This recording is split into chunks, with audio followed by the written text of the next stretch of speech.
નવસારી શહેરના ગોપાલનગરના રસ્તાના ખાડાએ લાવ્યો અકસ્માત. એચપી ગેસની વેન પલટી, જાનહાનિ ટળી. તંત્ર સામે ઉઠ્યા પ્રશ્ન.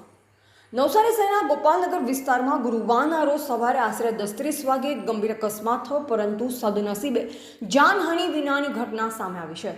સ્થાનિક એચપી ગેસ એજન્સીથી દુહિયા તળાવ તરફ ગેસ સિલિન્ડર લઈ જતી એજન્સીની વેન રસ્તામાં આવેલા ઊંડા ખાડાના કારણે અચાનક બેલેન્સ ગુમાવી પલટી ગઈ. ઘટનાના સમાચાર મળતાની સાથે જ આસપાસના રહેવાસીઓ ઘટના સ્થળે એકઠા થઈ ગયા અને વેન ડ્રાઈવર તથા હોમ ડિલિવરી સ્ટાફને બહાર કાઢવામાં આવ્યો. સદનસીબે કોઈને ઈજા થઈ નથી, પરંતુ વાહનને નોંધપાત્ર નુકસાન થયું છે. વેનમાં ભરેલ ગેસ સિલિન્ડરો સલામત હોવાનું એજન્સી તરફથી જણાવ્યું. સ્થાનિક રહેવાસીઓના કહેવા મુજબ આ રસ્તાની હાલત ઘણા સમયથી બિસ્માર છે. અનેકોવાર નગરપાલિકા અને સ્થાનિક કોર્પોરેટરને અરજી કરવા છતાં હજુ સુધી કોઈ મરમ્મત કરવામાં આવી નથી. રાત્રે તો આ રસ્તે ચાલવું ખરેખર જોખમરૂપ છે. મહાનગરપાલિકા સામે રહેવાસીઓમાં રોષ જોવા મળ્યો છે. લોકોની માંગ છે કે તંત્ર રસ્તાની તાત્કાલિક અને સ્થાયી મરમ્મત કરે અને આવી ઘટનાને પુનરાવૃત્તિથી બચાવવા યોગ્ય પગલાં લે.